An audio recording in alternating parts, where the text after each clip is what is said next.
también. Perfecto. Ahí corté la grabación 2 segundos porque no estaba grabando y nadie me había dicho. Recién me acordé. Bueno, sí, de todas las definiciones que nombraron, que le dije que eran definiciones parciales, la de Sofía era la que más se acercaba. La estructura básicamente la podemos definir como la forma en la que se agrupan las partículas primarias del suelo. ¿Sí? El suelo dijimos que consideramos como suelo toda la fracción o la capa superior, ¿no?, de la corteza terrestre, y consideramos la fracción menor que 2 milímetros. Dentro de esa fracción menor de 2 milímetros teníamos las partículas de arena, limo, arcilla y la materia orgánica, principalmente. ¿Sí? Entonces, la forma en la que se agrupan estas partículas primarias es lo que nos va a determinar la estructura del suelo. ¿Sí? Todo eso que me nombraban es la forma en que se agrupan, o la forma que tienen los agregados, o cómo se rompen los agregados cuando uno... Todo eso sí, depende de la estructura de ese suelo, ¿sí? Pero la definición correcta sería la forma en la que se agrupan o se disponen las partículas primarias del suelo. Básicamente arena, limo, arcilla, ¿no?, y materia orgánica. ¿Queda claro esa definición? ¿O alguien me dice, no, para mí no concuerdo con esa definición o me parece incompleta?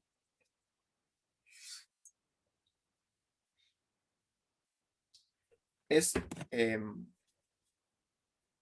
así de sencillo, básicamente la podemos definir, ¿sí? La forma en la que se agrupan las partículas primarias. ¿Qué pasa? Ustedes o con Liliana vimos, en la primera clase hablamos de granulometría del suelo. Podemos tener suelos de diferente granulometría, suelos que tengan 80% de arena, suelos que tengan 10% de arena, suelos que tengan 10% de arcilla, suelos que tengan 40% de arcilla. Ahí nos va a variar la granulometría o la textura del suelo.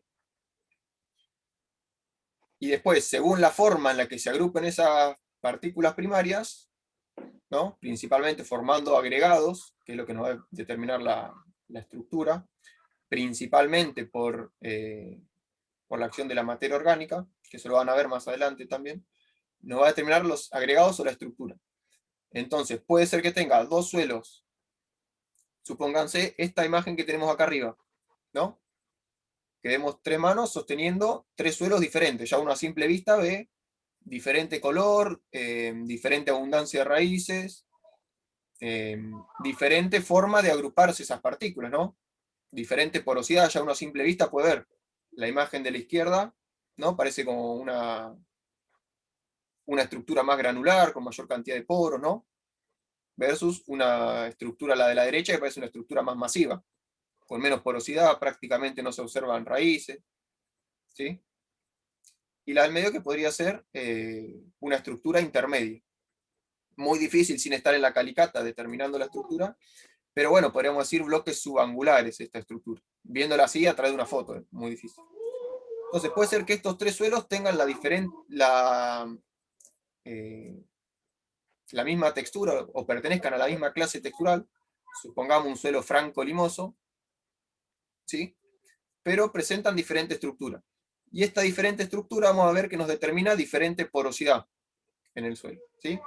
Si bien tiene la composición, tiene los mismos porcentajes o porcentajes similares de arena, limo, arcilla, vamos a ver que la forma en la que se disponen esas partículas agregadas por la materia orgánica nos determinan diferencias muy importantes en lo que es la porosidad. Y esa porosidad, como decíamos anteriormente,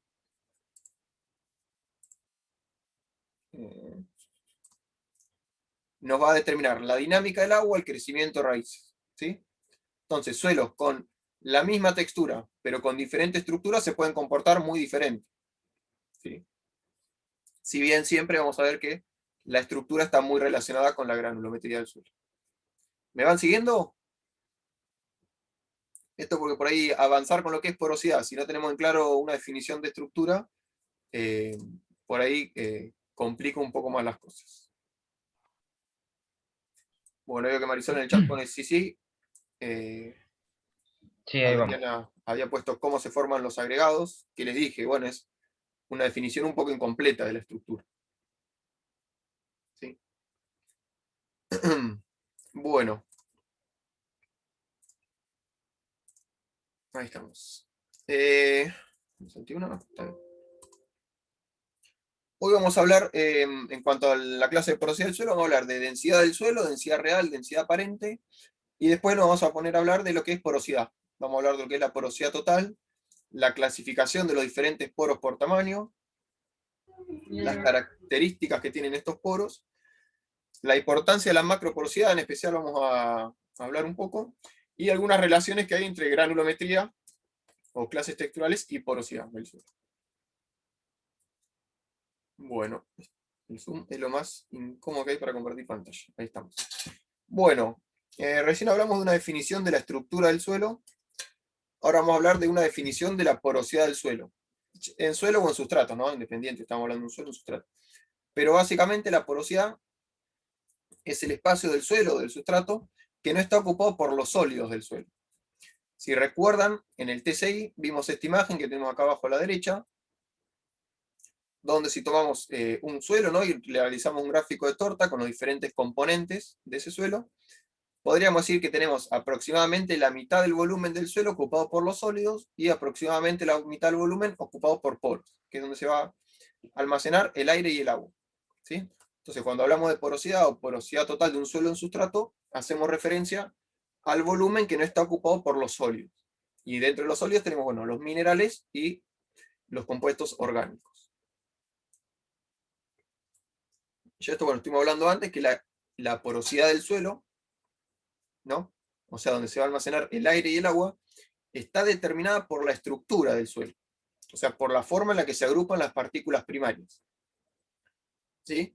Esta estructura, ¿de qué resulta? De la granulometría, o sea, de la proporción que tiene arena, limo, arcilla, del contenido de materia orgánica y otros agentes cementantes, pero hablamos principalmente de la materia orgánica, y del manejo también, ¿sí? O sea, esa estructura depende básicamente de la granulometría, de la materia orgánica y el manejo. Dentro del manejo podemos nombrar, no sé, por ejemplo, un suelo compactado, ¿sí? Nos va a afectar la estructura y por lo tanto nos va a afectar la porosidad del suelo. Y esta porosidad del suelo lo que nos va a determinar es la infiltración del agua y el almacenamiento del agua, la aireación del suelo.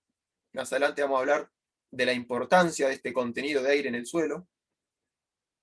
Nos va a afectar, bueno, el enraizamiento, la absorción de nutrientes y también todo lo que es el manejo del suelo. Bueno, en cuanto a densidad, vamos a hacer un breve repaso, porque en el taller de contenidos integrados ya estuvimos hablando del concepto de densidad, ¿no? Que la densidad era la masa sobre el volumen, que normalmente lo calculamos como el peso sobre el volumen. Las unidades, que ya lo vimos también en el taller de contenidos integrados. Y en suelos y sustratos podemos hablar de dos densidades, de la densidad real y la densidad aparente. ¿Sí? La densidad real la definimos como la masa de los sólidos sobre el volumen que ocupan esos sólidos, ya sea en un suelo o en un sustrato, ¿no? Mientras que la densidad aparente la calculamos como la masa de los sólidos sobre el volumen total. Y este volumen total sería el volumen ocupado por los sólidos y por los poros del suelo. En el taller de contenido integrado nosotros hablábamos solamente de la densidad aparente, porque bueno, lo asociamos, ¿no?, con lo que era la densidad de cualquier cuerpo. Y bueno, y normalmente en suelo y en sustratos lo que más nos interesa es este valor de densidad aparente. La densidad real prácticamente nunca se determina, ustedes rara vez se van a encontrar con valores de densidad real, o van a necesitar conocer la densidad real de un suelo y o de un sustrato.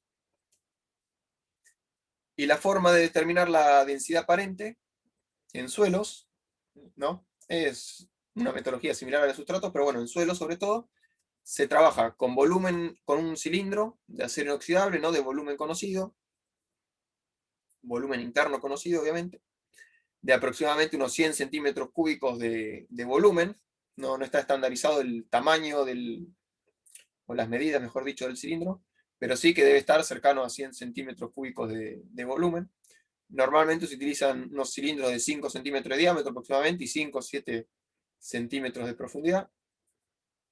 Se toma una muestra de suelo con ese cilindro de volumen conocido, se lleva a estufa, ¿no?, a 105, 110 grados, hasta peso constante, hasta que pierde toda la humedad, y posteriormente se pesa, conociendo el peso del suelo que estaba contenido en el cilindro, ¿no?, el peso del suelo seco a estufa, que serían los sólidos que estaban contenidos en el cilindro. Y conociendo el volumen del cilindro, podemos calcular la densidad aparente del suelo. ¿Sí? Y bueno, acá en el esquemita, como se mete estas dos paredes, estas dos serían las paredes del cilindro, ¿no?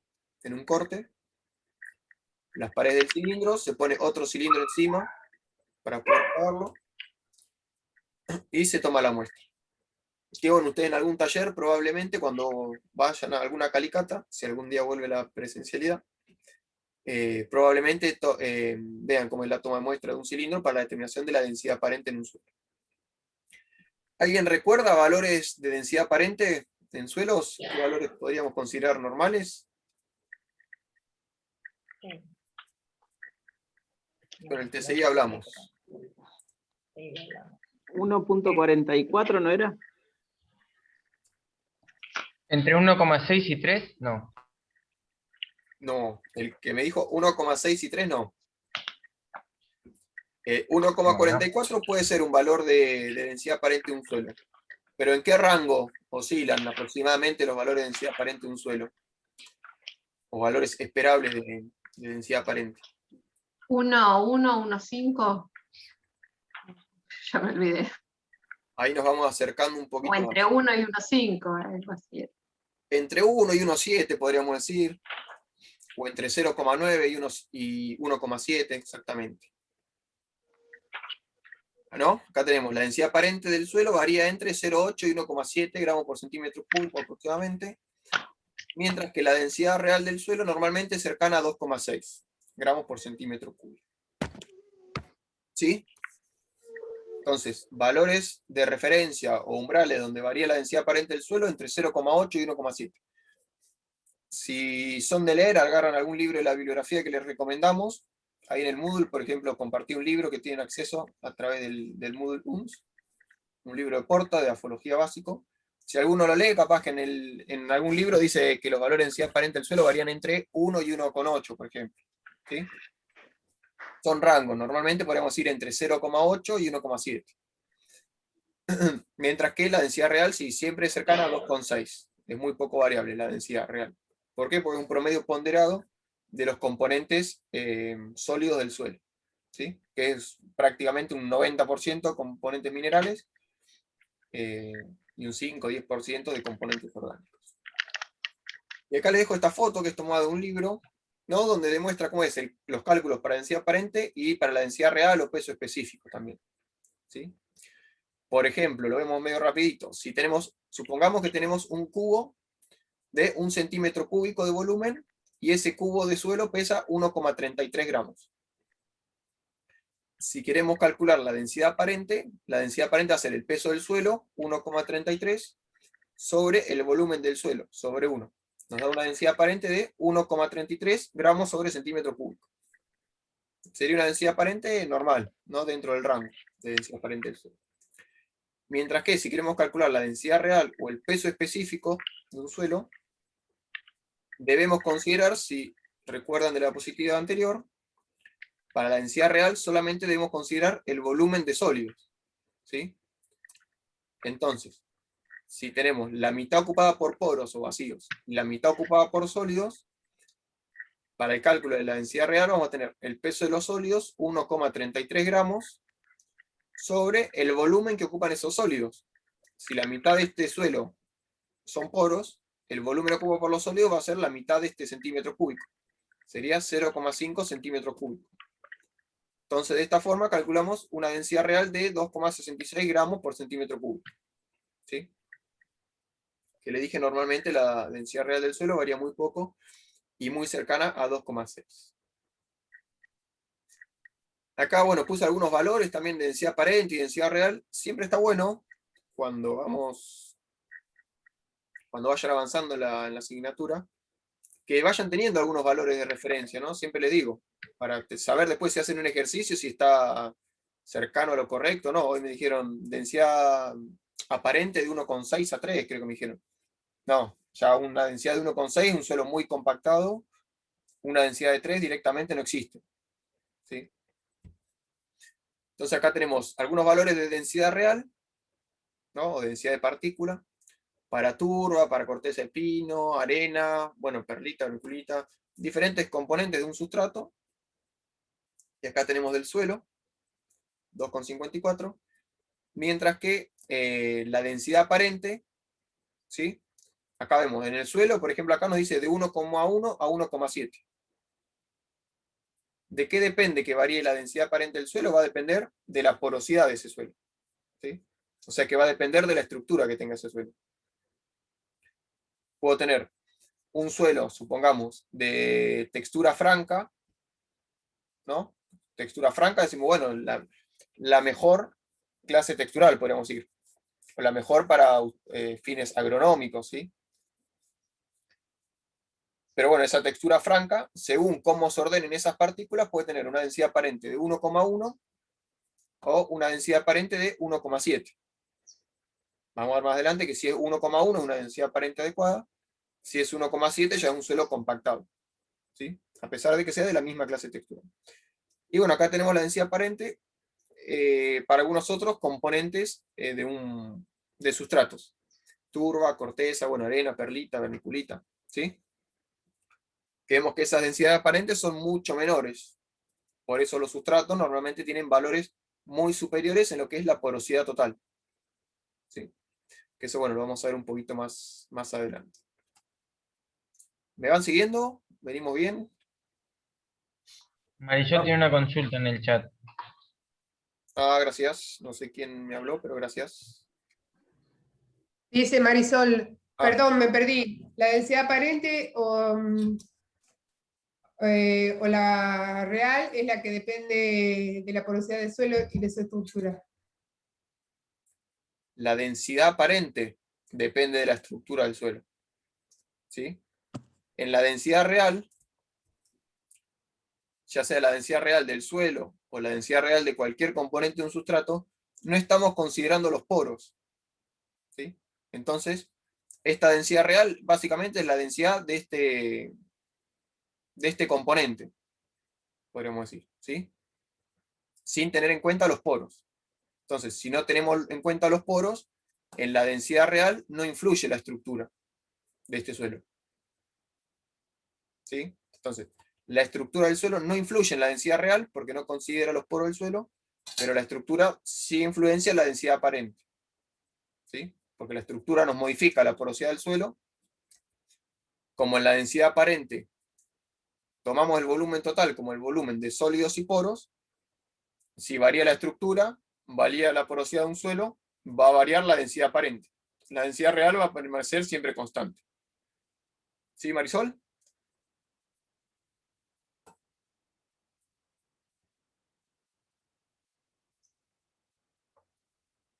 Estoy viendo el chat. Ahí estoy viendo el chat. Perfecto. Entonces la densidad real no se utilizaría para evaluar, por ejemplo, un suelo. Exactamente. La densidad real normalmente no se utiliza, no nos dice nada, no nos da nada de información del suelo.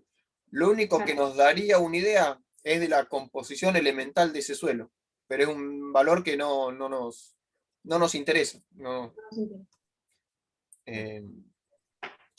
Hoy más para lo que es investigación o para hacer algunos cálculos se puede llegar a utilizar, ¿sí?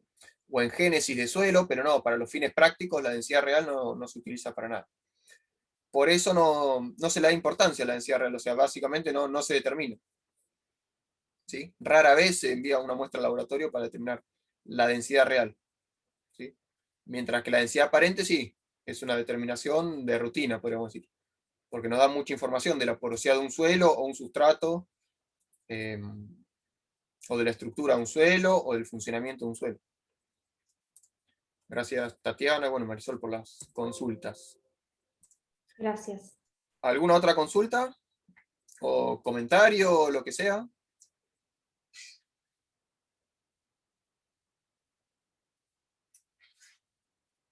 Bueno, entonces acá tenemos algunos valores de referencia, entonces como decía, de densidad aparente y densidad real. Densidad real es para tener una idea, pero básicamente no se utilizan, no lo vamos a utilizar. Y rara vez se van a encontrar con la determinación de un valor de densidad real. Mientras que la densidad aparente sí, esto lo vamos a utilizar. ¿Para qué lo vamos a utilizar el valor de densidad aparente? Que bueno, hoy no hice referencia, pero se llama densidad aparente porque en realidad no es la densidad. La densidad de un cuerpo se determina relacionando el peso del cuerpo con la masa de ese cuerpo. En este caso se llama densidad aparente porque estamos relacionando la masa o el peso de los sólidos del suelo con el volumen que ocupan los sólidos y los poros del suelo. Por eso es una densidad aparente, no una densidad real. Por eso el nombre. ¿Sí? ¿Para qué vamos a utilizar la densidad aparente? Que bueno, en el taller de contenido integrado ya estuvimos trabajando. Para calcular el peso de un volumen dado de suelo, ¿sí? Para el cálculo en la preparación de mezclas, calcular cantidad de elementos en un suelo, para el cálculo de láminas de agua. Si recuerdan, en el taller de contenido integrados usábamos la densidad aparente del suelo para determinar la lámina de agua que estaba almacenada en un suelo. Y también, que esto es importante que presten atención y lo recuerden, la densidad aparente también la vamos a utilizar para evaluar la densificación de un suelo. ¿Sí? Hoy les comenté que existe una relación inversa entre densidad aparente y porosidad del suelo. ¿Qué significa que sea una relación inversa? Que a mayor densidad aparente del suelo, menor porosidad total de ese suelo. ¿Sí? Entonces, en suelos finos, ¿qué consideramos suelos finos? Suelos más bien arcillosos. Un suelo, no sé, franco arcilloso lo vamos a considerar un suelo fino. En suelos finos, valores superiores a 1,4 de densidad aparente son considerados limitantes para el crecimiento de raíces. ¿Sí? Yo tengo que evaluar las propiedades físicas de un predio, por ejemplo. Y digo, bueno, lo voy a evaluar tomando una muestra para determinar densidad aparente, que vimos una determinación muy sencilla. Hago textura al tacto y me da que es un suelo franco pesado, franco fino. Y me da densidad aparente un valor de 1,5. Es un suelo que va a presentar limitantes para el crecimiento de raíz. Porque dijimos que el valor crítico es 1,4. O sea, si está por encima de 1,4, ya es limitante para el crecimiento de raíz. Mientras que en suelos gruesos, que vamos a considerar suelos gruesos, los suelos que son más bien arenosos, el valor crítico es de 1,6. Más adelante vamos a ver por qué esta diferencia en el valor crítico. Pero en suelos arenosos, el valor de densidad aparente para que sea limitante para el crecimiento de raíces se considera el valor de 1,6. Eso es importante que lo recuerden, ¿sí? Esos dos valores críticos. O sea, que si tenemos un suelo que nos da una densidad aparente de 1,5, ¿no? ¿Sería limitante para el crecimiento de raíces? Depende si es un suelo grueso o fino. Sí, ¿quién habló? Sofía, Baloy. Sofía, bueno, gracias. Exactamente, ahí usamos el depende. Un valor de 1,5 en un suelo fino es un valor alto, ¿sí? Un valor que no está limitando el crecimiento de raíz. Mientras que un valor de 1,5 en un suelo grueso, un suelo arenoso, por ejemplo, es un valor alto, pero no nos estaría limitando el crecimiento de raíces. ¿Sí? Gracias, Sofía. Entonces ahí deberíamos considerar, además del valor de densidad aparente, la textura de ese suelo, o la granulometría. ¿Se entendió esto que estamos hablando? Un suelo fino o un suelo grueso lo determinamos por las fracciones granulométricas. ¿Cómo determinaríamos? A ver si un suelo es... Tenés que evaluar un predio. Llegás a un predio y decís, bueno, tengo que evaluar las propiedades físicas. ¿Cómo podés decir si es un suelo fino o un suelo grueso? O de una textura fina o una textura gruesa. No, la verdad es que como decís por la arena, consideraríamos... no, la verdad que no sé. La prueba al tacto que hicimos Claro. que hacíamos una bolita y después si se puede estirar en un forma de cilindro, si se cuartea o no se cuartea. Claro. Exactamente.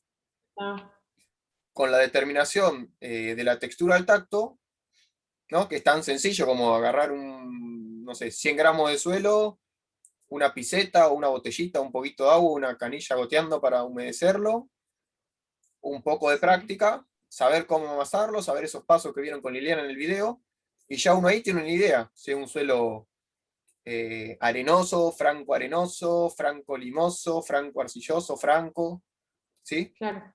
Entonces ahí ya uno, si hace textura al tacto, usted me puede decir, Y, pero yo no tengo mucha práctica. Lleva práctica llegar a la clase textural adecuada. Pero con una práctica mínima, con hacer 10 veces el análisis de textura al tacto, ya ustedes pueden agarrar unos terrones de suelo, amasarlo y ya sentirlo. Lo sienten un poco áspero, ven que no se forma el choricito, ya dicen, bueno, un suelo grueso. No sé si es franco arenoso, arenoso franco, o franco limoso, o franco areno limoso, no sé. Pero ya saben que es un suelo grueso. ¿Está, Tatiana? Sí, Pues ya gracias. con la determinación al tacto ya tienen una idea de la clase textural del suelo y si es un suelo fino, un suelo más grueso. Que ahí vi que, ¿Y bueno, varios lo vieron. cuál es el límite de, no sé, porque en ese triángulo hay varios, entonces, ¿cuál es fino y cuál es grueso, hacia grandes rasgos? Sí, sí está, podríamos decir a grandes rasgos. Si es de franco para más fino, sería fino. Si es de franco para más grueso, sería grueso.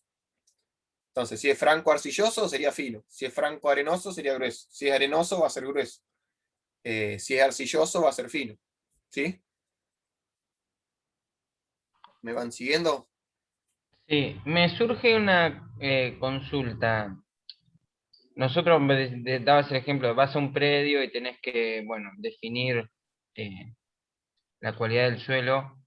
Nosotros hacemos esa prueba de, digamos, de textura al tacto y tendríamos que pensar ya que ponerle, no sé, no te digo una hectárea, pero un terreno de 20 por 10, ¿va a tener todo el suelo esa misma textura o...? Sí, ¿Quién pregunta? Que no sé quién está hablando. Lu. Lu, perfecto. Gracias, Lu, por la consulta. El resto, ¿qué le podemos responder a Lu? Que dice, bueno, vamos a un predio de 10 por 20, creo que dijo. Tomamos una muestra de suelo. Ya De consideramos que última, es... sacar las puntas también, sacar el medio y en las Habría, 4 puntas para aproximado. habría ¿Puedes que tomar repetir? ¿Quién varias habló muestras. recién? Oscar, Oscar, ¿puedes repetir? Que escuché medio mal. que sacás en el medio y en las 4 puntas, cosa que más o menos sabés que por ahí el suelo va a ser más o menos el mismo. A ver qué les parece lo que dice Oscar. A mí me parece que habría que tomar diferentes muestras de diferentes lugares para sacar como una especie de promedio o ir viendo en cada sector cómo se va presentando. Yo creo que si es un terreno chico, o sea, de 20 por 10, no va a hacer falta, salvo, o sea, depende del manejo anterior que haya tenido. Si trajeron tierra de otro lado y se nota, sí, pero si es natural va a ser todo igual, creo yo. ¿Quién hablaba? ¿Sofía? Sí. Gracias, Sofía. Bueno, para aclarar un poco. Luz decía, entonces, vamos a un predio de 10 por 20, que sería un predio chico, ¿no? Podríamos considerarlo. 200 metros cuadrados, un predio chico. Ni hablar si estamos hablando de un predio de 1 hectárea, 2 hectáreas, 10 hectáreas. Si tomamos una muestra, sí lo podemos considerar igual para todo el predio. Obviamente que no. ¿Sí? Si ustedes se acuerdan, en el taller de contenidos integrados, cuando hablamos del suelo a nivel de paisaje, ¿no? Dijimos que iban a variar el perfil de suelo que tengamos debajo de nuestros pies según donde nos posicionemos en el paisaje. ¿Sí? Un predio de 10 por 20 es un predio bastante chico, podríamos considerarlo que es raro que hayan variaciones en la textura del suelo. Pero puede ocurrir que hayan variaciones en la textura del suelo. Y puede ocurrir que hayan variaciones en la textura del suelo muy importantes. ¿Sí? Alguien nombró, bueno, si el suelo si estuvo rellenado, bueno, en suelos por ahí cercanos a la ciudad o a los centros así poblados, muchas veces el suelo está muy modificado, ¿sí? Ya sea por una nivelación, por un relleno, por lo que sea. Entonces puede ser que en un predio chiquito tengamos variaciones muy importantes de textura del suelo, ¿sí? Entonces, lo correcto sería, primero, posicionarse en el paisaje. En un predio 10 por 20, bueno, es raro que haya un cambio muy abrupto, no es que vamos a estar en una punta, en una loma, y en la otra punta vamos a estar en un bajo, en un predio 10 por 20. Pero bueno, en un predio un poco más grande puede ser que haya diferentes posiciones en el paisaje. Si estamos en diferentes posiciones en el paisaje, probablemente haya variaciones en la textura de ese suelo. Después podemos ver la vegetación. Si vemos que hay cambios muy importantes en la vegetación, puede ser que haya cambios en la granulometría del suelo, ¿sí? Entonces, si vemos cambios en la vegetación, podemos tomar una muestra de donde vemos cambios en la vegetación y realizar el análisis de textura al tacto, en esos diferentes parches, podríamos decir, donde hay cambios en la vegetación. Y varios dijeron de tomar muestras, alguien dijo en el centro y en las 4 esquinas, o habían escrito en el chat, y sacar un promedio, ¿sí? Alguien de los que habló también dijo, como se podrían sacar diferentes muestras y hacer una media. En realidad, en este caso, el valor de la media no nos daría información. Supónganse, yo vivo en un predio que son de 1/3 hectárea, 40 por 90. Y hay variaciones importantes en la textura del suelo. Hay partes que son arenosa franca y hay partes que son franco-limoso. ¿Sí? 1/3 hectárea, o sea, algo chiquito. Pero bueno, que ha sido muy disturbado. Entonces, si yo voy a una parte y digo, bueno, esta textura es arenosa franca, acá es franco-limoso. Digo, bueno, trabajo el suelo como si fuera un promedio, no sé, franco. No, porque voy a estar trabajando mal el suelo. Donde es franco-limoso necesitaría determinado manejo, donde es arenoso-franco necesitaría otro manejo. Entonces, no sería correcto trabajar con un promedio, sino en cada clase textural realizar la práctica que sea necesaria para esa clase textural o para esa condición física del suelo. ¿Sí? ¿Queda claro esto? Primero, Lu, decime si quedó claro, a ver las variaciones que podemos encontrar. Sí, sí, sí, yo, bueno, me surgía esta cuestión porque pienso en un terreno que tengo ensamblada a 200 metros del mar y pienso en qué cosas tendría que hacer el día que esté allá para saber qué implantar. Bueno, en un terreno de 10 por 20, probablemente, si es un suelo que no está muy disturbado, probablemente existan pocas variaciones en la granulometría del suelo. ¿Sí? Saber qué implantar no solamente va a depender de la granulometría, que probablemente sea un suelo bastante arenoso, bastante grueso, ¿no? Me imagino. Sí, Conozco San sí, Blas, sí. me imagino, y si está a 200 metros de la costa. Pero bueno, después qué implantar va a depender mucho de las especies que anden bien ahí con ese ambiente, que es un ambiente bastante agreste, podemos decir. Sí. O sea, no va a depender solamente de la granulometría del suelo. ¿Sí? No, no, claro, pero bueno, estamos en suelo, entonces, No, no, más vale, sí, sí. Está bueno que lo vayan relacionando, sí, por ahí donde se desempeña cada uno, donde vive cada uno, porque es la mejor forma de ir aclarando los conceptos o que surjan dudas. ¿Está? Pero bueno, dudo que tengas variaciones muy importantes en la granulometría del suelo. ¿Sí? claro, era, Lo que sí, Lu, si vas a ese predio de 10 por 20 y tomás una muestra, ¿sí? Y realizás el análisis de textura al tacto, sí, y suponete que algún día nos podemos ver las caras, y me decís, tengo una textura arenosa. Bueno, ujú, ya vamos a tener un montón de información de ese suelo, de la susceptibilidad de la erosión, de la capacidad de retención de agua, de la fertilidad química del suelo, ¿sí? Ahora si me decís, no, mira, hice el análisis de textura al tacto y me dio, no sé, ¿qué podemos tomar? y Franco Arenosa. Franco arenosa. Bueno, cambia mucho la situación. ¿Sí? No es lo mismo trabajar en un suelo arenoso que un suelo franco arenoso. ¿Sí? Solamente con el análisis de textura al tacto. O sea, podés ir vos allá sin gastar un peso, nada, sacás, y ya cambia mucho de cómo encararíamos el manejo del suelo, ya sea un suelo arenoso o un suelo franco arenoso. ¿Sí? Nos daría muchísima Claro, información de la capacidad de retención de agua. Capaz que pasamos de un suelo que en un metro puede retener 20 milímetros de agua disponible para las plantas, si es arenoso, a un suelo que en un metro puede retener, si es franco arenoso, depende de la estructura, capaz que 120 milímetros de agua disponible para las plantas. ¿Está? claro, Entonces va a variar mucho ahí. Solamente con el análisis de textura al tacto vamos a tener mucha información. claro. ¿Está? Justo lo que habían dicho de si estaba rellenado el terreno o no, sí, es una zona bastante, es un lugar bastante antiguo, es un pueblo bastante viejo, y justo en esa zona donde están esos terrenos, pasaba una ruta vieja que ya no está más. Entonces capaz que vas a tener un tramo en el que esté muchísimo más compactado, capaz, ¿no? O ya eso, con el tiempo, esa compactación se va. O es una ruta que capaz de 60 años que no se usó.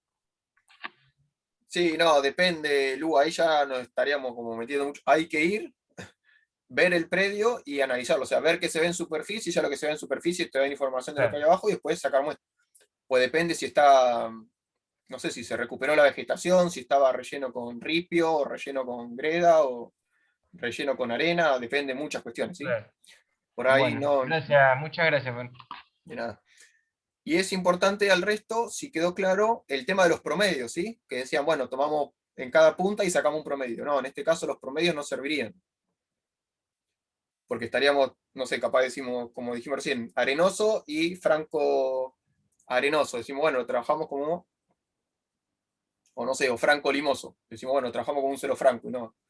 En este caso los promedios no servirían. ¿Quedó claro eso? ¿Por qué? Sí, sí, perfectamente. Bueno, gracias a la que respondió. Nos estamos deteniendo bastante, pero bueno, estas consultas sirven. Ahora voy a tratar de avanzar un poco más con la presentación, ¿sí? En lo que es porosidad del suelo. Lo de densidad aparente, bueno, quedó claro, ya lo vimos en el TCI bastante. Y van a tener ejercitación. Después, cuando termine la clase, voy a subir al Moodle las clases y también ejercitación, donde tiene algunos ejercicios para hacer algunos cálculos, ¿sí? Algunas preguntas para pensar, para reflexionar un poco. Entonces, bueno, dejando lo que es la densidad aparente de atrás, vamos a hablar un poco de lo que es la porosidad del suelo, ¿sí? Que esto es válido para suelos y para sustratos. Vamos a ver algunas diferencias, pero bueno, es válido para los dos. Cuando hablamos de la porosidad de un suelo, tendríamos que hablar de tres características de esa porosidad. La porosidad total, que es la cantidad total de poros que tiene el suelo, ¿no? Hoy, cuando decíamos los suelos normalmente podemos decir aproximadamente un 50% de porosidad total. Bueno, de porosidad. Estamos hablando de la porosidad total. Otra característica que deberíamos hablar en suelos y o sustratos, de la distribución del espacio poroso. O sea, esa porosidad total, ver qué proporción tiene de los diferentes tamaños de poros. Vamos a hablar de macro, meso y microporos, ¿sí? Que esta distribución del espacio poroso o la proporción de los diferentes tamaños de poros nos va a determinar la dinámica del agua, por ejemplo. Y también deberíamos hablar de la tortuosidad de los poros, ¿sí? Que sería de la forma de los poros, la forma en que están conectados. De la tortuosidad básicamente no se habla, es una determinación muy difícil que no se tiene en cuenta, salvo en un trabajo de investigación, por lo que vamos a hablar de porosidad total, ¿sí? Y de la distribución del espacio poroso. Bueno, cuando hablamos de porosidad total, ¿no? Es el volumen de poros respecto al volumen total. ¿Sí? ¿Se acuerdan que veíamos este grafiquito de torta? Y podríamos decir que los suelos más gruesos, ¿sí? Suelos arenosos, tienden, ¿sí? Es una tendencia, no es que algo que siempre se cumple, pero bueno, existe la tendencia, que los suelos arenosos normalmente tienen menor porosidad total que los suelos más finos, ¿sí? Entonces los suelos arenosos podríamos decir que varía la porosidad total entre un 35 a 50%, mientras que los suelos más finos varía de un 40 a un 60%. De porosidad total estamos hablando. Estas variaciones, suelo arenoso de 35 a 50. ¿De qué depende esta variación? Del contenido de materia orgánica, de la estructura y del manejo del suelo. Perdón, dije. Del contenido de materia orgánica, de la estructura y del manejo del suelo. ¿Sí? Esta variación del 35 a 50. Suelos más finos tienden a mayor porosidad total, podríamos decir un rango entre 40 y 60%, mientras que los sustratos normalmente tienen entre un 70 y un 90%, ¿no? De porosidad total. Ahí tenemos una diferencia muy importante, lo que es un suelo, ¿no? Y un sustrato. ¿Y cómo calculamos la porosidad total? La podemos calcular con el porcentaje de saturación o a partir del valor de densidad aparente y de densidad real. Bueno, recién le hablaba algo de sustratos y suelos, ¿no? Algunas diferencias. Por ejemplo, en suelos, ¿qué tenemos? La parte mineral, la parte de la materia orgánica y lo que es la porosidad, que es donde se almacena el agua y el aire del suelo, ¿no? Entonces, en suelos tenemos aproximadamente, no le puse los porcentajes al lado porque para hablar aproximadamente, un 50% ocupado por minerales y materia orgánica o por los sólidos del suelo, y un 50% del volumen ocupado por agua y aire, ¿sí?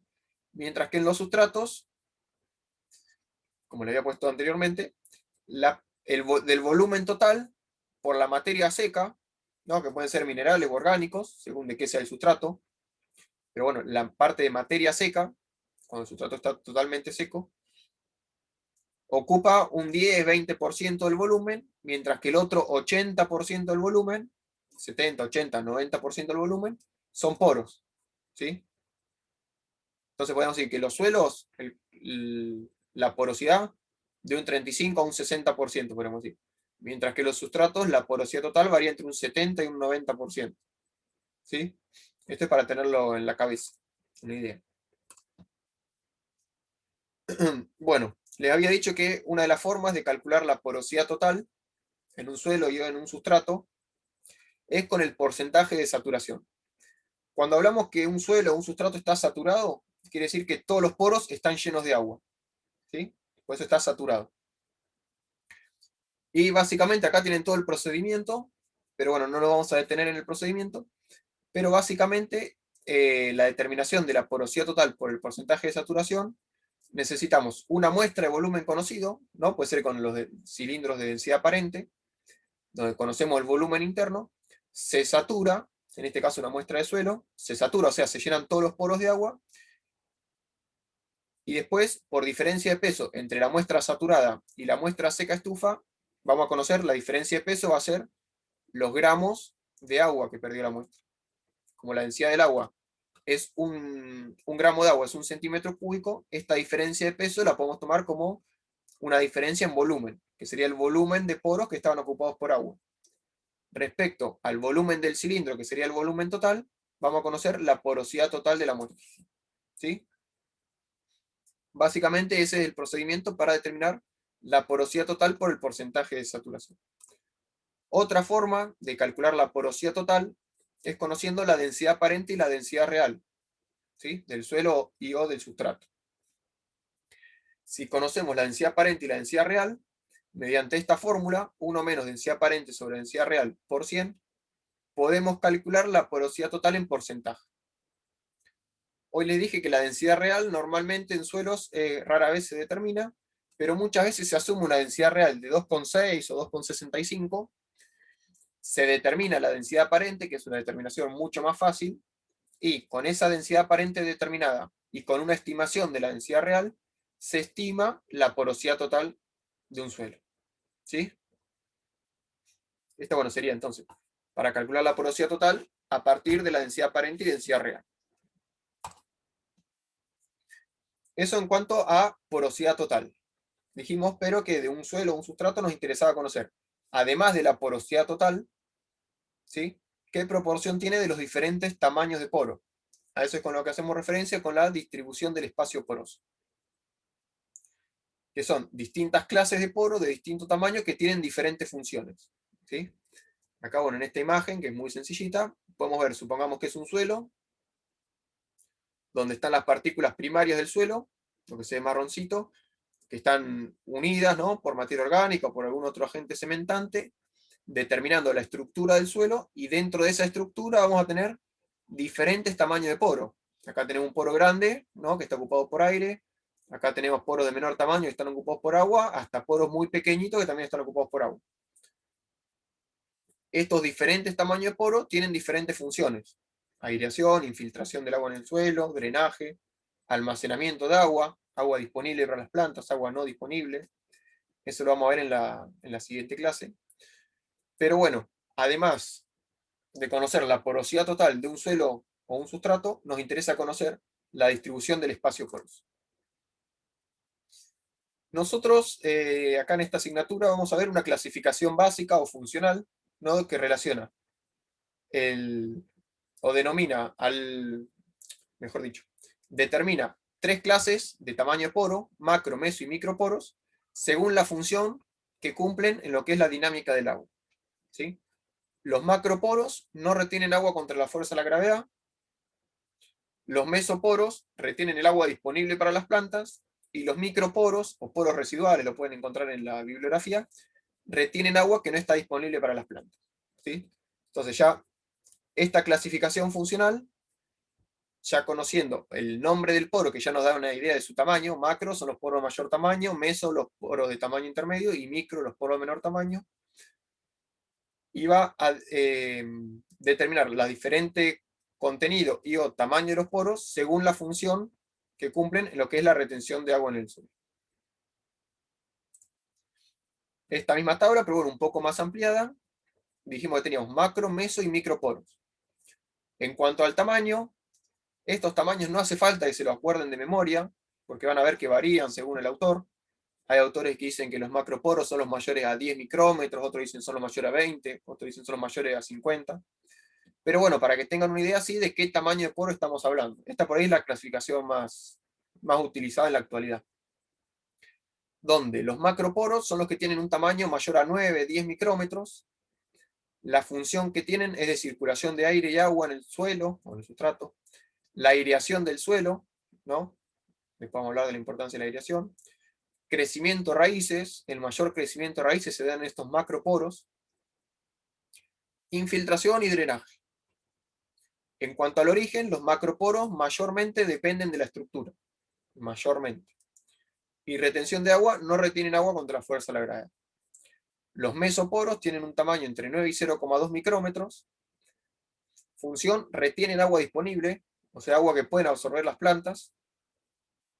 El origen, o cómo se forman estos poros, mayormente granulometría, o sea, dependen mucho de la textura del suelo, pero la estructura, o sea, la forma en la que están unidas las partículas primarias, también influencia la proporción de mesoporos. Mientras que los microporos son los que tienen un tamaño menor a 0,2 micrómetros. Fíjense en el tamaño que estamos hablando, ¿no? Menor a 0,2 micrómetros. Retienen agua, pero es agua que no está disponible para las plantas.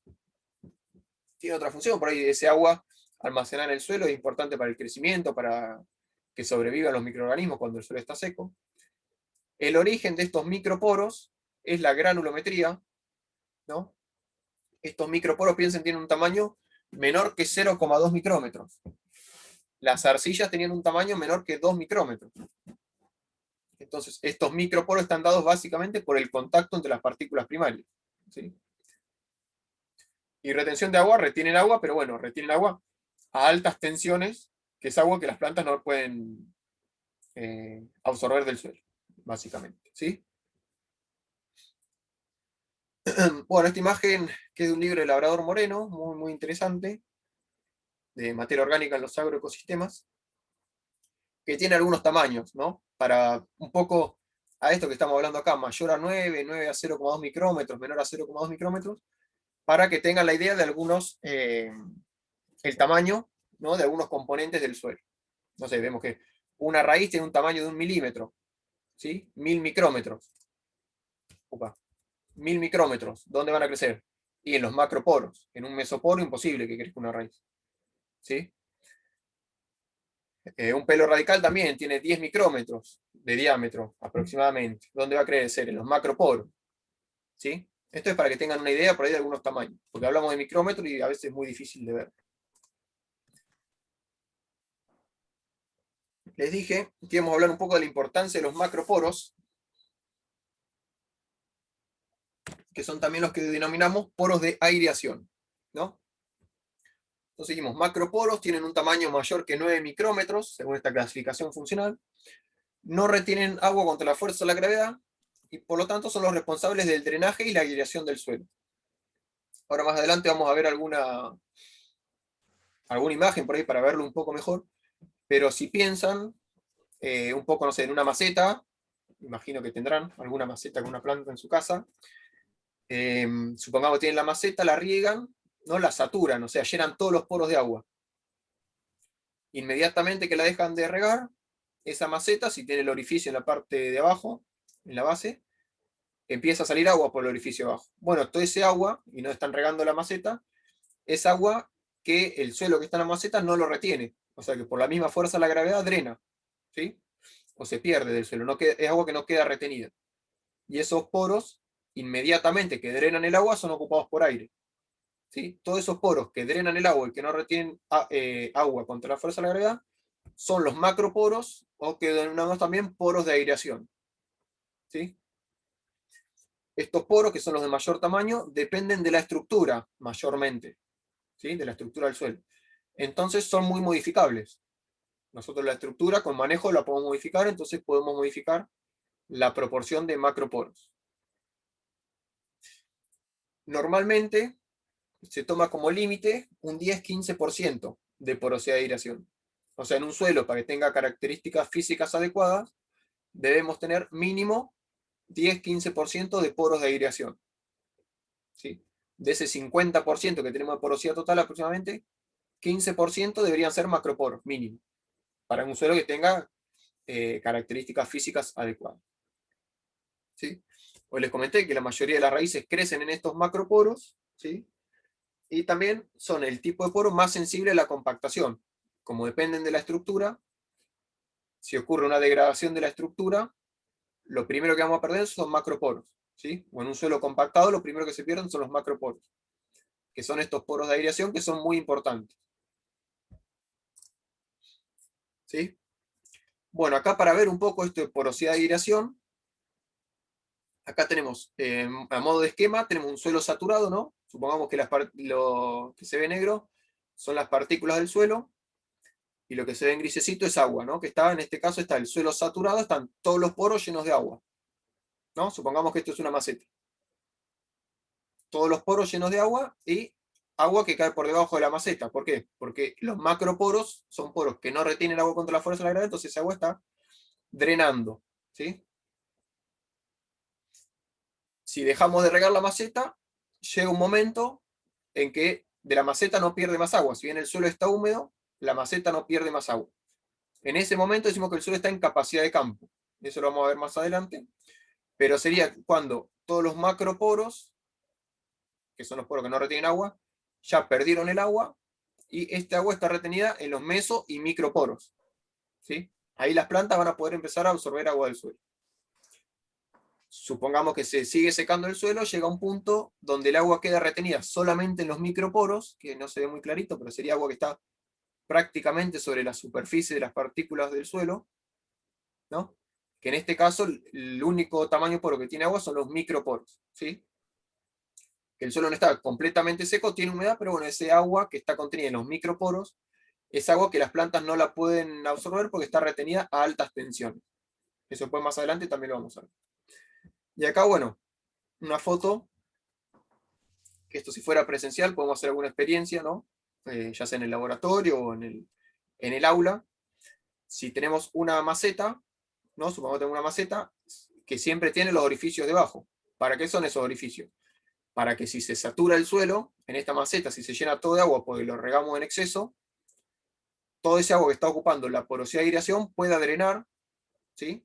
Por ese orificio de drenaje, y el suelo recupere esa aireación, que en esos poros, en esa porosidad de aireación, es donde van a crecer las raíces también respiran, ¿no? Necesitan oxígeno, necesitan eliminar dióxido de carbono.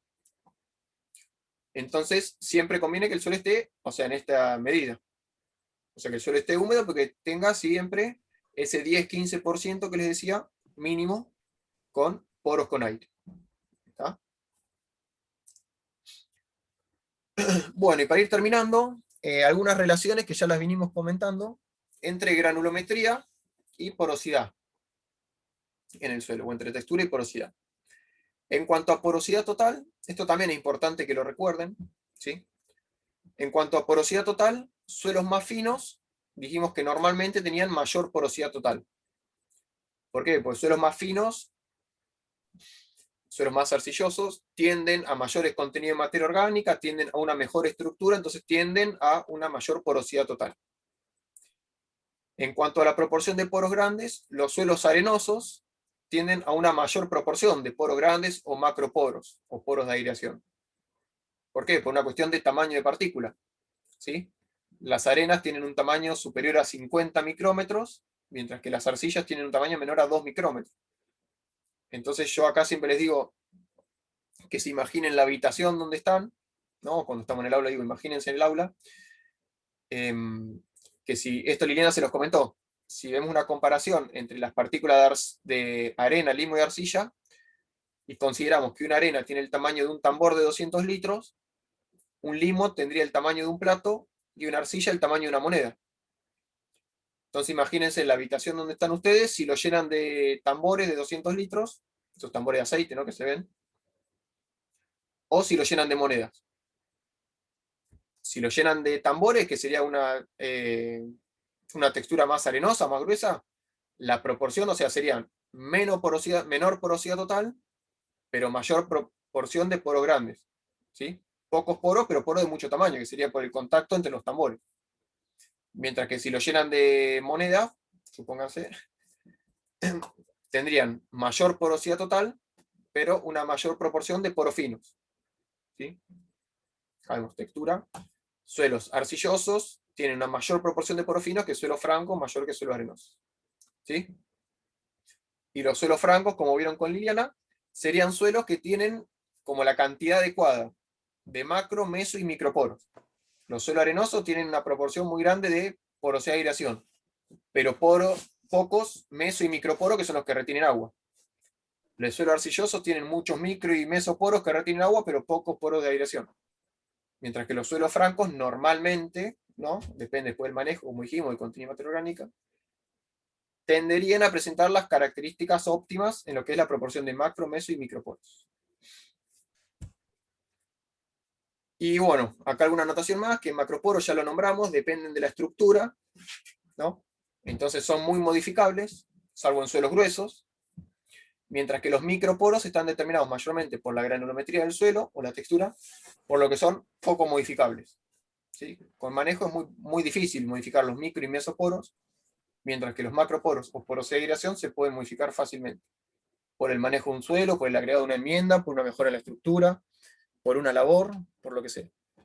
¿Sí? Bueno, me faltan un par de diapositivas. No, ya con esto terminamos. Por ahí para cerrar, este tema de porosidad, ahora vamos a ver si hay alguna consulta, pero bueno, algunas imágenes o una foto que dice más que 1000 palabras. Esta imagen creo ya se la mostré en el taller de contenidos integrados. Esto es un green de golf, donde en una parte no se pasó el descompactador, ¿no?, o aireador de suelo, que le llaman también. ¿Ven? Se ve este cuadradito acá, donde el césped se secó, básicamente. Una pruebita donde no se pasó el descompactador. En esta parte donde no se pasó el descompactador o el aireador de suelo, se ve esto que se conoce como el black layer, que es una capita, donde por la compactación del tráfico de las personas nomás, sobre el green, se produce una compactación subsuperficial, que es lo que se ve acá oscuro, negro, donde disminuye mucho la porosidad de aireación, ¿sí? Entonces disminuyen los poros de aireación, aumentan los meso y microporos, que son los que retienen agua, perdón. Hay un déficit de aire acá, y se produce una pudrición de las raíces por déficit de aire, ¿sí? Esto negro que vemos. Entonces acá lo que hay, en esta capita negra que se ve, lo que hay es un déficit en la porosidad de aireación. La porosidad de aireación acá está por debajo del 10-15%. Estos céspedes, que son, bueno, céspedes especiales para green, por ahí son muy susceptibles, ¿no? Entonces se ve clarito ahí donde no se pasó el descompactador. Muchas veces se ven, por ejemplo, esto que vemos acá, raíces, ¿no?, que están deformadas, que crecen para un costado, porque no tienen macroporos donde crecer. Entonces, esto es muy común si uno saca, no sé, una flor amarilla y ve que la raíz no va, que tiene una raíz pivotante, eso lo van a ver más adelante, y no va bien perpendicular al suelo, podríamos decir es que existe alguna compactación, algún déficit de porosidad o de macroporos donde crecer, ¿no? Entonces se desvía el crecimiento de la raíz. ¿Está? Esto por ahí para verlo en fotos, cuestiones que veníamos hablando de forma más teórica, podríamos decir. Bueno, acá les dejo un trabajo reciente, esto del año 2019, donde tienen para diferentes sustratos, ¿no?, porosidad de aireación, capacidad de retención de agua. Esto para que lo miren, por ahí si a alguno le interesa, meterse un poquito más en tema y consultarlo con el foro. Algunas preguntas para pensar un poco este tema, terminar de cerrarlo, y bueno, cualquier comentario lo vemos en el foro. Y en cuanto a bibliografía, si alguien quiere ampliar estos temas, por ahí con lo que vimos en la clase, más estas diapositivas, está básicamente toda la información. Pero bueno, si alguien quiere ampliar un poco algún tema, el libro de Porta, que se los compartí en el Moodle, el libro de Conti del año 2000, que está disponible en internet, y el libro de Glisman, que también es muy interesante, del año 2002, que también está disponible en internet. Los que están en rojo porque están disponibles en internet, ¿no? El capítulo 9, agua en el suelo, también es muy interesante. Y retoma todos estos conceptos de porosidad y de agua en el suelo. Así que bueno, ahí dejé de compartir. ¿Me venían siguiendo? ¿Se durmieron? ¿Se fueron todos? ¿Me dejaron solo? No, acá estamos. Bueno, Estamos. aquí está. Sí, acá estamos. Bueno, ¿alguna consulta, duda, comentario? ¿Fui muy rápido? ¿Se entiende?